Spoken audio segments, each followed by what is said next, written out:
Nabi Ibrahim, Nabi Isa dipanggil dekat, Nabi Ibrahim dipisahkan 4 bukit. Nabi Isa, teman-teman sekalian, maaf, mayatnya sudah meninggal dunia, dikubur, dipanggil bangkit. Nabi Ibrahim alaihissalam baru dicincang begini, cincang dulu sampai habis, nyatu lagi. Nabi Isa 1, Nabi Ibrahim 4. Pertanyaan saya, kenapa Nabi Ibrahim tidak dipertuhankan?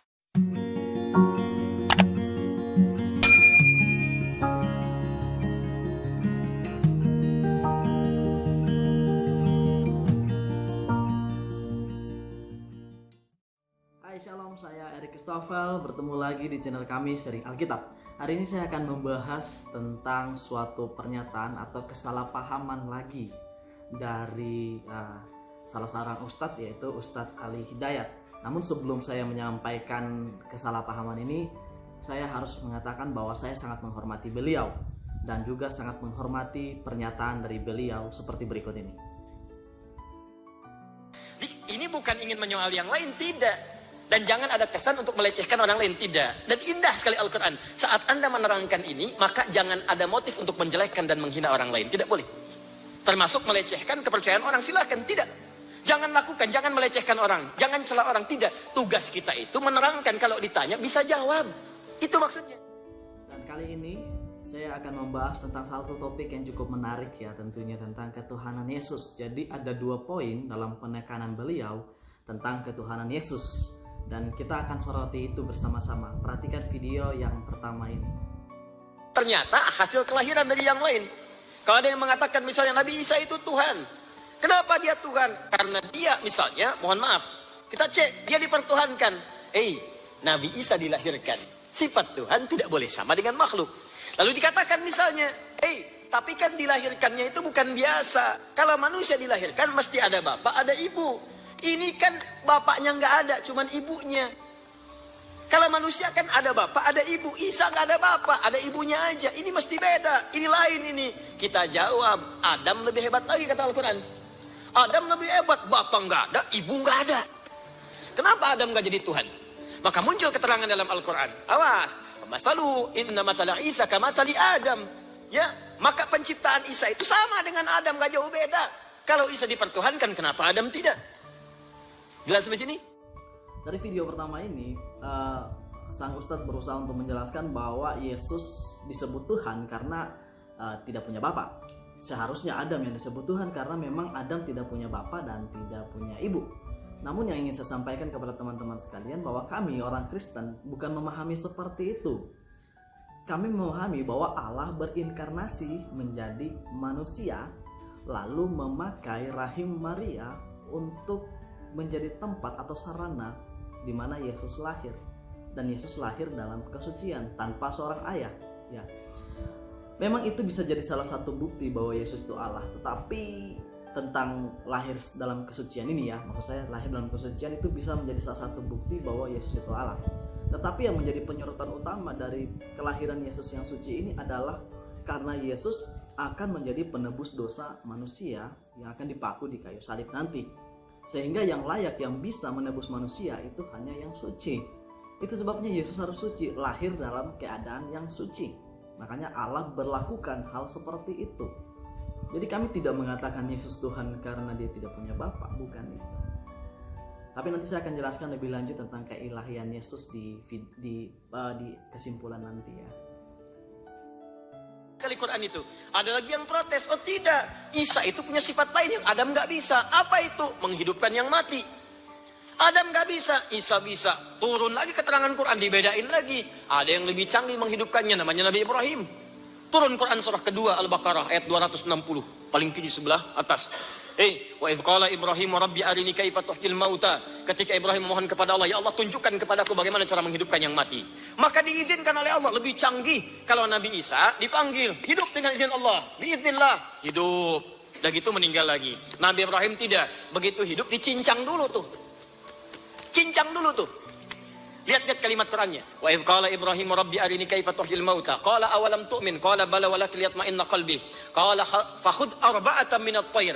Hei Ibrahim, ambil 4 contoh makhluk Allah. Apa itu burung? 4 langsung sekaligus. Nabi Isa 1, Nabi Ibrahim 4 langsung. Setelah itu apa? Fasurhunna. Kemudian tebarkan di setiap bukit, pindahin. Gini. 1, 2, 3, 4 bukit. Nabi Isa di dekat sini. Yesus, Nabi Isa, Mesias dekat sini. Pukul kuburan, bangkit. Nabi Ibrahim tebar di 4 bukit, beda bukit. Cincang dulu, burungnya dicincang dulu. Jadi sudah dicincang, sudah habis semuanya, panggil. Tsumma ud'uhunna ya'tinaka sa'ya. Panggil. Nabi Isa manggil. Betul manggil Nabi Isa. Hei, kamu hidup dengan izin Allah. Nabi Ibrahim mengucapkan kalimat yang sama. Hei, yang telah saya cincang, hidup dengan izin Allah. Ya'tinaka sa'ya. 4-4-nya terbang lagi. Canggih mana? Nabi Ibrahim, Nabi Isa. Nabi Ibrahim, Nabi Isa dipanggil dekat. Nabi Ibrahim dipisahkan 4 bukit. Nabi Isa, teman-teman sekalian, maaf, mayatnya sudah meninggal dunia, dikubur, dipanggil, bangkit. Nabi Ibrahim alaihissalam baru dicincang begini, cincang dulu sampai habis, nyatu lagi. Nabi Isa 1, Nabi Ibrahim 4. Pertanyaan saya, kenapa Nabi Ibrahim tidak dipertuhankan? Tuh, itu Anda temukan dalam Al-Quran. Nah, dalam video kedua tersebut kita bisa menemukan bahwa Ustadz Ali Hidayat berusaha untuk menunjukkan bahwa kebangkitan yang dilakukan oleh Nabi Ibrahim itu jauh lebih berkuasa dibandingkan Yesus. Yesus membangkitkan orang mati dalam jarak yang dekat. Udah gitu hanya 1. Udah gitu dalam keadaan utuh. Ya, matinya utuh, bangkitnya utuh, mati lagi gitu kan. Setelah dibangkitkan mati lagi. Sedangkan burung yang dibangkitkan oleh Abraham itu jauh lebih canggih. Kecanggihannya ada beberapa alasan. Yang pertama, jumlahnya bukan cuma 1, 4. Sedangkan Nabi Isa cuma 1. Itu yang pertama. Yang kedua, jaraknya jauh. Karena 4 ekor burung ini ditaruh di 4 bukit. Jaraknya jauh. Yang ketiga, dicincang. Sedangkan orang yang meninggal itu tidak dicincang lagi. Lalu mati lagi. Yang burung ini tidak dijelaskan apakah mati lagi apa tidak mati lagi. Tapi yang pasti mati lagi. Tidak mungkin hidup terus itu burung yang dibangkitkan oleh Nabi Ibrahim ya. Pasti mati juga. Jadi tidak menjadi suatu persoalan itu masalah bangkit mati lagi atau tidak mati lagi. Tetapi yang menjadi kecanggihannya dikatakan oleh Ustadz bahwa memang jumlahnya lebih dari 1, kemudian jaraknya yang sangat jauh, kemudian dicincang-cincang dan lain sebagainya. Sehingga dengan yakin bahwa itu lebih canggih daripada kebangkitan dilakukan oleh Nabi Isa. Tapi saya ingin bertanya kepada teman-teman dan kita semua sekalian yang mendengarkan ini, lebih canggih mana? Membangkitkan manusia atau membangkitkan burung? Ya, lebih canggih mana? Ya, kalau saya secara pemikiran saya tetap lebih canggih membangkitkan manusia. Mau dia jumlahnya lebih banyak, mau dia dicincang-cincang, mau dia jarak jauh, tapi buat saya kebangkitan manusia itu jauh lebih canggih daripada kebangkitan burung. Ya, tapi itu perspektif masing-masing lah ya. Masalah kecanggihan itu, karena bukan di situ yang akan menjadi sorotan kita, bukan di situ yang menjadi sorotan saya secara khusus. Nah, apa yang menjadi sorotan saya? Sorotan saya adalah di dalam kuasa, dari mana asalnya kuasa kebangkitan itu. Nah, apa perbedaan kebangkitan yang dilakukan oleh Yesus? Karena sebenarnya bukan cuma Yesus di dalam Alkitab yang membangkitkan orang mati. Elisa juga dalam kematiannya ada orang mati yang bangkit. Nabi Elia juga pernah membangkitkan seorang anak. Jadi bukan cuma Yesus yang membangkitkan orang mati, tetapi perbedaannya ada. Apa itu? Nah, kita akan baca di dalam ayat yang berikut ini.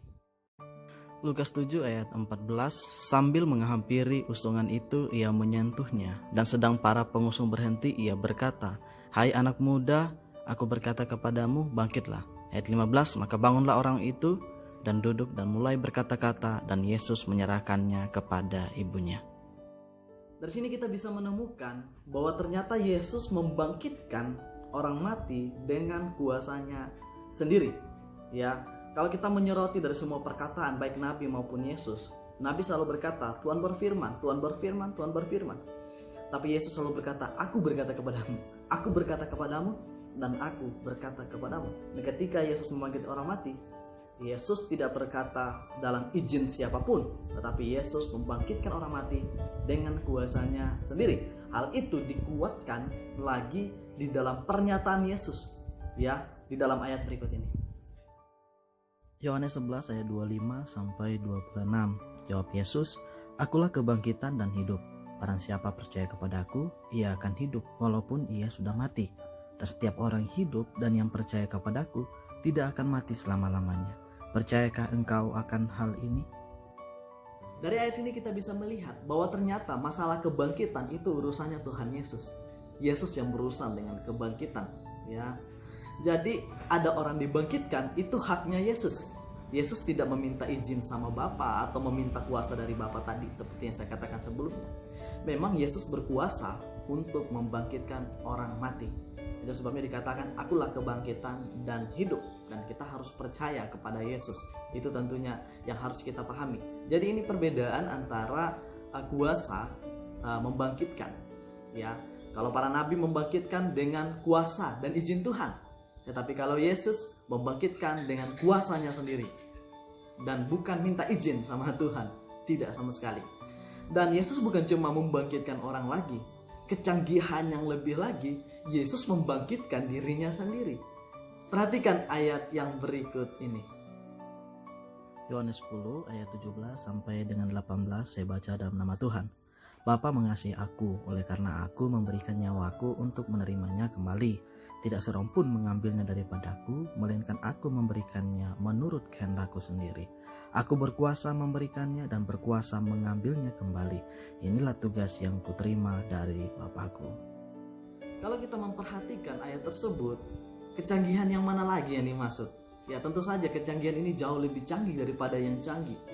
Ya, Yesus membangkitkan dirinya sendiri. Ada nggak di dunia ini yang bisa membangkitkan dirinya sendiri dengan kuasanya? Bukan dengan meminta kuasa Bapa. Itu luar biasa. Tidak ada satu pribadi, satu manusia pun selain Tuhan yang bisa melakukan itu. Ya, sekali lagi tidak ada satu pribadi pun selain Tuhan yang mampu membangkitkan dirinya sendiri. Ya, yang terakhir kali ini saya akan memberikan sebuah kesimpulan tentang ketuhanan Yesus. Yang pertama yang ingin saya sampaikan, kenapa kami menyebut Yesus sebagai Tuhan? Karena Alkitab mengatakan Yesus adalah Tuhan.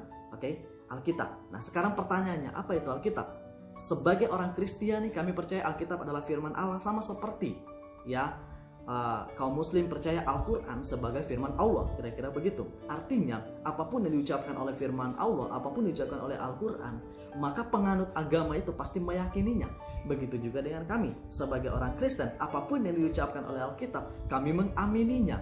Kenapa? Karena firman yang namanya firman Allah itu berarti berasal daripada Allah sendiri. Dan kalau Allah sendiri mengakui Yesus sebagai Allah, kenapa kami tidak mengakui Dia sebagai Allah? Ya, itu yang menjadi alasan kenapa kami menyebut Dia Allah.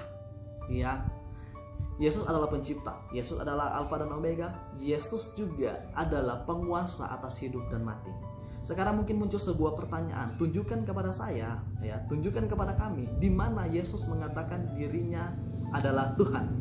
Ya, buat saya pengakuan pernyataan Allah dalam firman-Nya tentang keilahian Yesus itu sudah sangat cukup kuat untuk saya percayai. Nah, tapi untuk menjawab ini saya akan tetap memberikan jawaban kepada pertanyaan itu. Mungkin kita bisa melihat ada bunga di samping saya. Ya. Ini namanya pasti bunga, tentu bunga kan. Sekarang saya harus berkata kepada dia, kamu harus mengaku dirimu bunga. Kalau kamu tidak mengakui dirimu bunga, berarti kamu bukan bunga. Jangan-jangan kamu pisang goreng.